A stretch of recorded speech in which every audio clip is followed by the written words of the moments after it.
અમરેલી જિલ્લાના ધારી પાસે આવેલું ગળધરા ખોડિયાર ધામ એ માત્ર એક ધાર્મિક સ્થળ નથી, પણ આસ્થા, કુદરત અને દિવ્ય શાંતિનો અદ્ભુત સંગમ છે.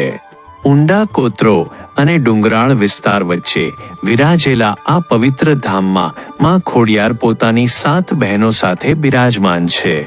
આ મંદિરની આસપાસનું ગીરનું કુદરતી જંગલ અને વનરાજી આ સ્થળને એક અલૌકિક સુંદરતા આપે છે. અહીંનું વાતાવરણ એટલું શાંત છે કે વહેતા પાણીનો કલકલ કરતો અવાજ મનને પરમ શાંતિનો અનુભવ કરાવે છે. આ ડુંગરાળ અને જંગલ વિસ્તારમાં ક્યારેક ગીરના સાવજ એટલે કે સિંહોની ગર્જના પણ સાંભળવા મળે છે, જે આ યાત્રાને એક રોમાંચક અને અવિસ્મરણીય અનુભવ બનાવે છે. પ્રકૃતિના ખોળે બિરાજેલા આ પવિત્ર ધામે આવનાર દરેક ભક્તને અનોખી દિવ્ય શક્તિ અને માનસિક શાંતિની અનુભૂતિ થાય છે. જય ખોડિયાર માં.